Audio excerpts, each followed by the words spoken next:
misfortune, and thanks very much for coming. Given it's nice and warm out there today, not raining, I do appreciate you for coming to sit inside instead of being outside in the nice weather. So my name is Jane Stout. I was invited to speak by Eleanor. Eleanor's going to speak afterwards about the Urban Garden here in Trinity, but she invited me to speak to begin with to say something about urban biodiversity, and the biodiversity that I tend to specialise on is bees. So I'm going to talk a little bit about bees, what they do, why they're important, and what we can do about them in an urban context. I'm an ecologist, so my research is on trying to understand interactions in the natural world, so interactions between living organisms and between living organisms and their non-living environment. And I try and understand what's going on in the natural world so that we can understand how we, as humans, as part of the natural world, are influencing those ecological processes and what we can do about it. So a lot of my work has tried to inform action, inform decision making. So that's my research background in the School of Natural Sciences here in Trinity. But for the last year and a bit, I've been working as the Vice President for Biodiversity and Climate Action for the whole university. So this means I've sort of elevated my biodiversity action role, and this is how I got to know Eleanor and around the Urban Garden project. So I'm going to talk a bit about bees, I'm going to talk a bit about urban biodiversity, I'm going to try and keep down to 20-25 minutes, and if anybody has any questions, please just shout. I suppose you need to have been living under a rock over the last few years to not have noticed that bees have become very popular in a conservation context and in a societal context as well. I've been studying bees since my PhD days, which is probably more than 2 decades. Oh gosh, when you start to think about it, it's kind of scary, isn't it? Probably about 25 years at this stage. I've been studying bees for a long time, since long before they were cool, since long before they were trendy. And I've really been studying in their context as pollinators. And this idea and this concept of pollinators has become really widespread. But as a scientist, I always like to start with the definition of what pollination is. And pollination is the process of the release, the transfer, and the deposition of pollen between the male and the female parts of the flower. So in these diagrams here, the male part is the stame and the female part is the stigma. And so this transfer, this pollination can happen either within a flower or between flowers. And it can happen through just motion of the wind, or even in some cases through water. It can happen just through the change in the structure of the flower as it ages. But in most cases, it happens through the activity of animals. And nearly 90% of all plant species worldwide benefit from interactions from pollinators. Doesn't mean they 100% rely on those interactions with pollinators, but they benefit from those interactions with pollinators. And in a lot of cases, those pollinators are bees. And bees are very familiar organisms.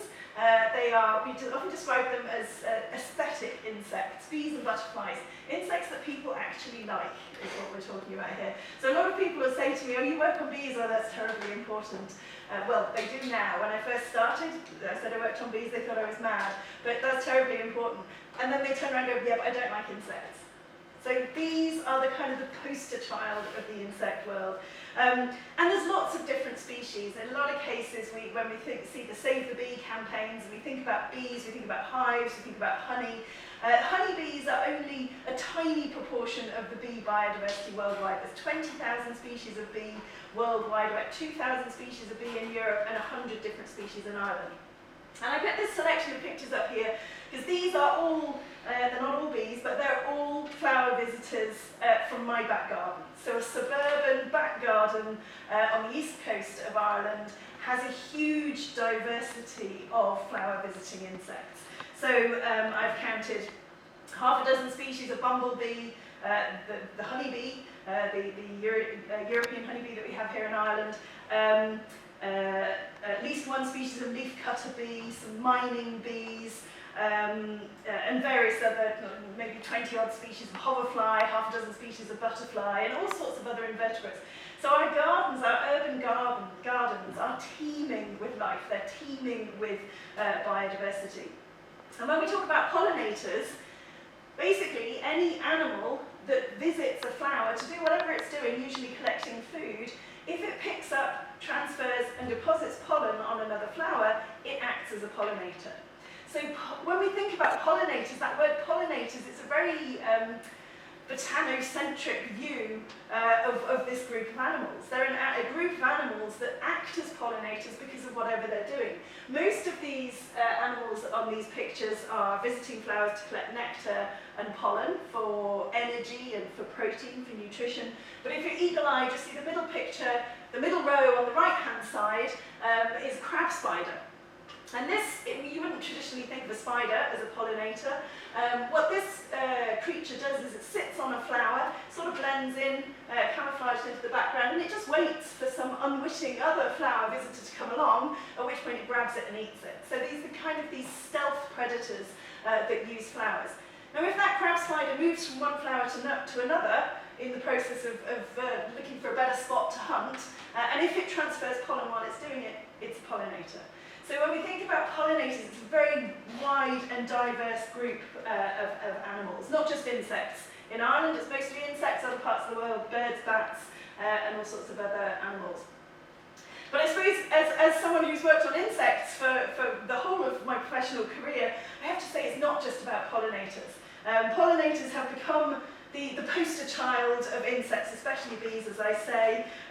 There's 90% of our wild plant species, but 75% of our crop species as well, the world's leading crop plant species, are also animal pollinators. So they're important for our ecosystems, they're important for our food systems, and they have an economic importance as well, which is possibly why they've got a lot of attention.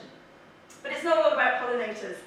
There are lots of other insects, there's lots of other invertebrates, lots of other organisms doing amazing things in our ecosystems and in our gardens in an urban context.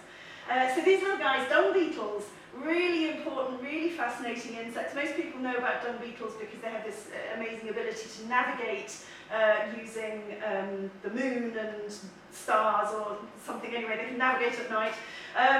But they do a really important job ecologically because as dung beetles, they collect dung and they bury it underground and they lay their eggs on that dung and their larvae consume that dung as the first stage of their life cycle.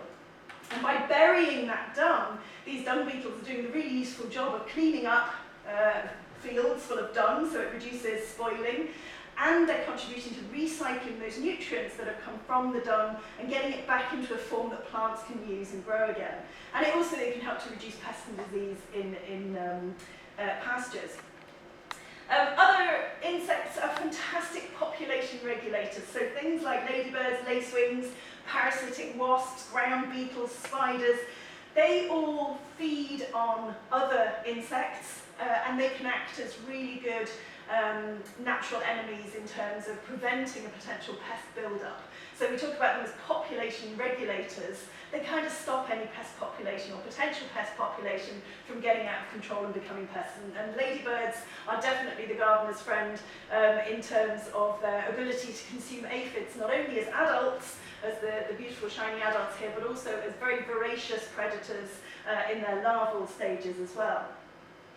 And then just the final example, there's lots of insects do lots of cool things, but the final example I want to give is the ants. And if anybody's taken any of my entomology classes, I always rave on about ants. Ants are amazing, incredible, diverse, interesting, incredible creatures. They do all sorts of crazy things. But one of the things that they do really well is to harvest seeds. They're very efficient foragers. And they can contribute to the distribution of seeds, that contributes to the distribution of plant populations, helps the maintenance of plant communities, and they're really important in the soil. They're really important in moving soil, in chewing it up and spitting it out and changing the temperature of it, changing its chemistry, and changing the interactions between other microorganisms that live in the soil. So all of these different creatures are doing things in ecosystems. They're doing jobs, they're going about their day-to-day life that creates these ecological functions that benefit the ecosystem and benefit us. And this diversity of organisms in an urban context, rather than being a hindrance, can be a help in terms of our own ambitions to grow food. Now, all of these things, and I'm really proud of this picture, I couldn't sustain myself from my own garden, but all of these things were grown in my garden. And having a diversity of insects, a diversity of wildlife in the garden helps not only to pollinate the things that need pollinating, like the raspberries, like the blueberries, like the tomatoes and the peas, but also the natural enemies, the predatory beetles, the hoverfly larvae, the parasitic wasps. They help to control potential pest populations, so I don't have to spray any pesticides. There's the birds then that are feeding on the insects. So this whole ecosystem is operating and it benefits me in terms of producing a very small amount of food, which is always an absolute treat, even if you couldn't live off it. So there's an awful lot going on in our urban areas in terms of wildlife, in terms of what that wildlife is doing ecologically. And if we think about really dense urban areas, so here we are in the middle of Dublin, so with the red flag from Google Maps there in Trinity, and you can see the green spaces, and you can see that these urban areas have these patchworks and networks of green space. So those green spaces can be very variable, and I'll come back to that in a moment. But in an urban context, there is still nature, there is still wildlife, and these green spaces are these hotspots for nature in the urban context. So in terms of Trinity, in terms of our green areas, I think everybody's probably aware of the ornamental wildflowers at front gate, very visually, visually, I was going to say attractive, but perhaps controversial is a better word. Some people love them, some people hate them. Mostly, I think most people appreciate them. You know, walking through there at the height of summer and a lot of the tourists coming in. There was one guy who was just stood coming in, waiting to come in the gate, and he just stopped and went, "Wow, this is amazing!" And I was just like, "Oh, brilliant! I wish I recorded it." But there's a lot of positivity when those flowers are in full bloom.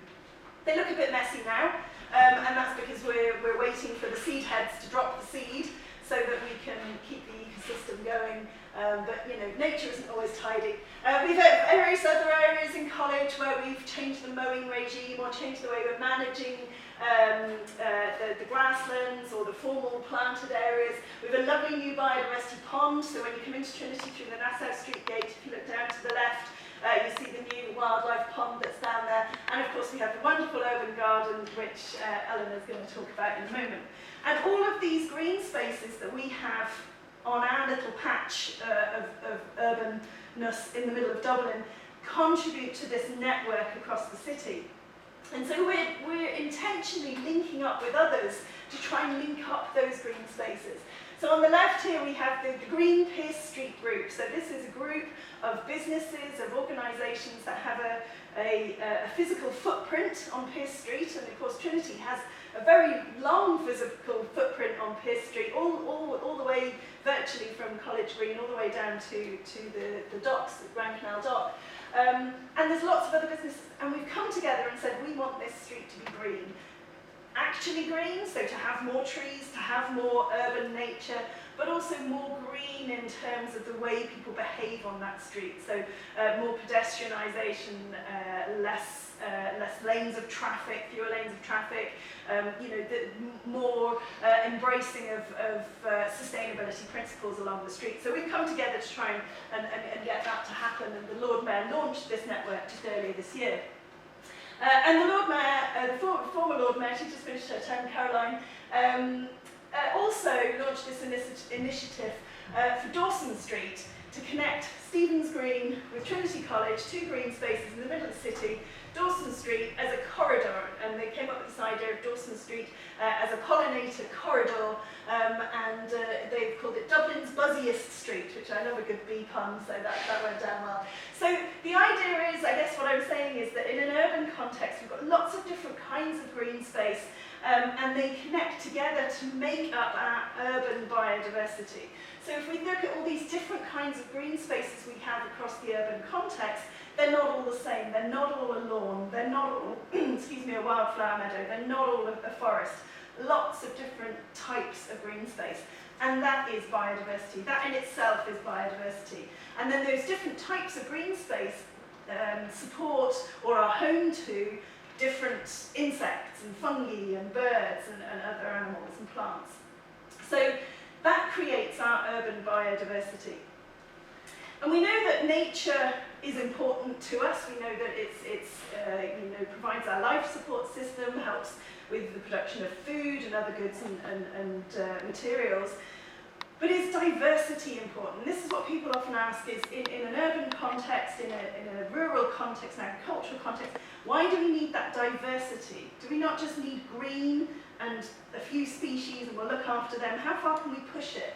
How much of all this extra diversity do we need? That's sort of policymaker speak there. How far can we push it?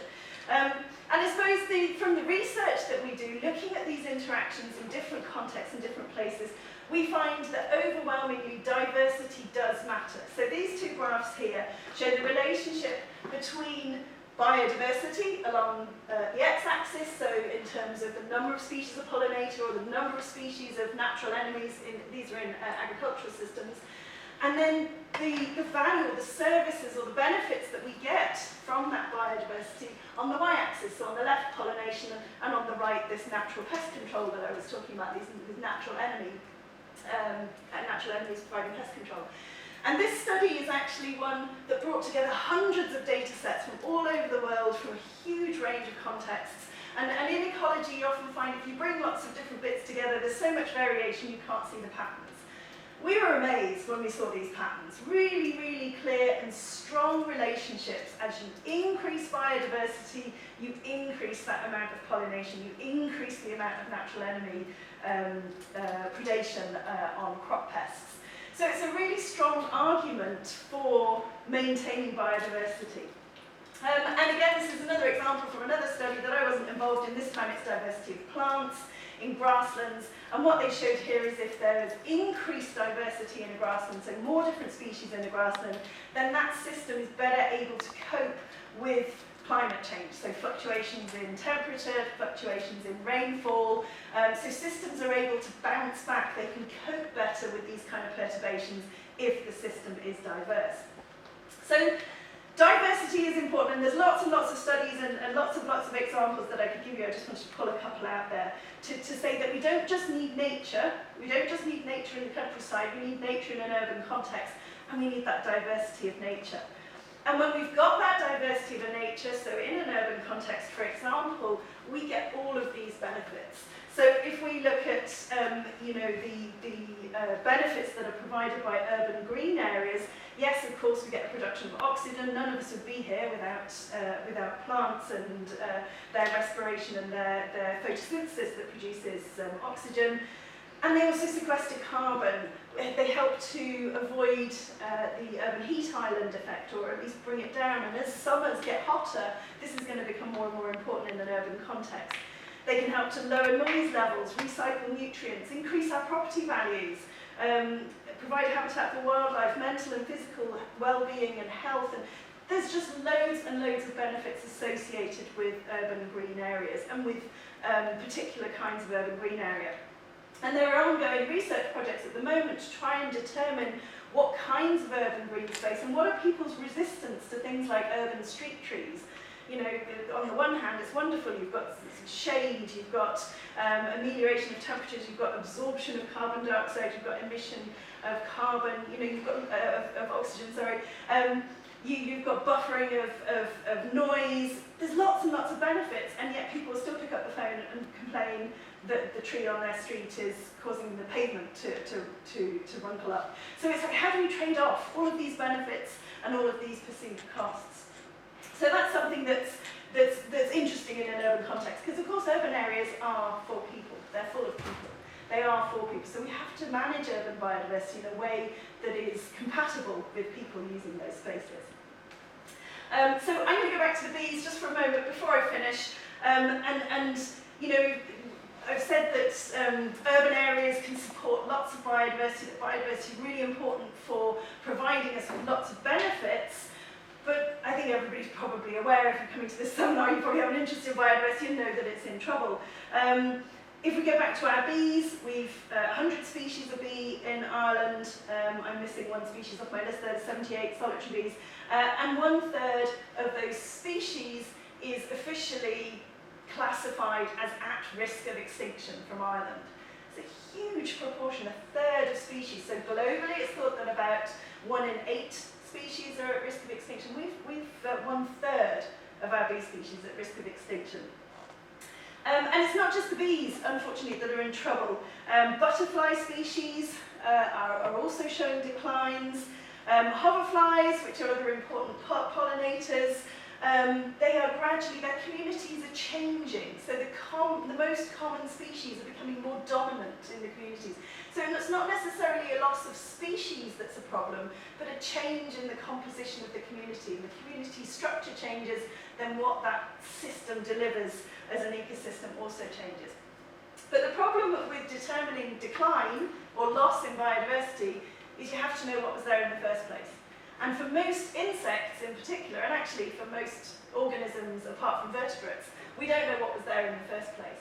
So for insects, and you've probably heard or read about Insectageddon, this massive worldwide decline of insects, and there's been a huge amount of literature and studies in the last few years about the decline of insects, and this was the front cover of Science, one of the most prestigious journals in the field, was really dedicated to this question about insect decline. And I'm not going to go through all of that. I suppose the key things here is I've put in bold here is that yes, there's decline. It's not consistent across all groups. Not all groups are in decline. Some groups are doing fine. Some are increasing, but there is a pattern of decline. But we don't know, for most places in the world, for most species, what's going on. We don't know what was there, so we can't track the decline. And the trends can be very variable from place to place. So we need to know more, but we also need to learn from what we do know is that there is this decline. So what can we do? What can we do to help? What can we do in an urban context? Well, if we go back to our bees, one of the drivers of decline in bees is that there isn't enough food for them. So bees, their entire life cycle is dependent on food from flowers. So the adults use the nectar as an energy source, and the larvae use the pollen as a source of protein to grow. And they also need lots of different kinds of places to live. So we all know about honeybees living in a hive. That's a man-made structure. All those other species of bee live somewhere else. Most of them actually live underground. Some of them live in cavities, so you know the bee hotels with the straws. A few species will use those, but most of them live underground. And then there's this amazing species here in the bottom left-hand corner of the slide. This species of Osmia, a mason bee, only nests in empty snail shells on coastal habitats in the southeast of Ireland. So really, really specific habitat requirements. And you're not going to encourage that in an urban area, so there's no point scattering snail shells, it doesn't live there. So we need to understand what these different species do and where they live and what they feed on so that we can manage them properly. And it's not just lack of food and lack of nest sites, there's pollution, including from pesticides, there's climate change, there's invasive species, and there's another half a dozen lectures in those topics alone. So I'll just go on to the what can we do, and what did we do. I'd say over 10 years ago now, my colleague Una Fitzpatrick and I sat down and said, we need to do something. 1/3 of our bees are at risk of extinction, we need to do something. And we came up with the idea of the All-Ireland Pollinator Plan and got together people from different organisations, different stakeholders to come up with this shared plan of action to address decline in all of our pollinators across all land types in Ireland, across farmland, public land and private land. And we set about this plan rather naively in 2015. We threw out our own press release and went, that's done then. It just grew and grew and grew. And in 2021, we released the second phase. Now here we are halfway through 2023 thinking, gosh, we must start thinking about the third phase. So much has happened in the last 5 years. There's been so much uptake of the plan, so many organisations and individuals supporting the plan, and all of the actions from the first phase were achieved. We still then managed to find another 186 actions to achieve in the second phase, and most of those are either achieved already or are in train. So huge, huge support. We've put out a ton of guidelines, so giving people the advice from the research, from the evidence base, what does work. You know, should we be scattering snail shells in Dublin city centre? No, we shouldn't. What kind of nest sites should we be providing? What kinds of food do different species need at different times of year? What things are actually threatening pollinators in the Irish context? So that's where my research comes in. That's where we as a researcher contribute to the plan. So we've lots of urban advice. So we've advice for gardens, for pollinator-friendly lawn cutting, for what kinds of species to plant in your gardens. And we've even this year developed guidelines for car parks, for which trees to plant, for the top 10 plants to use in different contexts, for residents' associations. So whatever walk of life you're coming from, I guess, there's some guidance or some ideas to help support conservation. So I've pretty much kept to my time, so I'll finish by bigging it up for insects. Most of them are benign or really beneficial. A tiny fraction of them are pests. And the beneficial ones do amazing jobs throughout our ecosystems. And diversity really does matter. So we can't just have a single species of beetle or a single species of managed honeybee. We need this diversity in our systems. And our urban gardens can provide sanctuary. Urban areas, as I say, they're dominated for people, by people, but they can provide the resources that these declining species need. And I think everybody can get involved and everybody can play a part. And I'll just finish with acknowledging Dave Wilson was my PhD supervisor, and he's written a series of books, most of them around bees, but he has this one called The Garden Jungle, and it's about gardening with wildlife and for wildlife. So shout out to Dave and his Garden Jungle, and I'll just finish there and hand over to Eleanor, who's going to talk about the Trinity Urban Garden.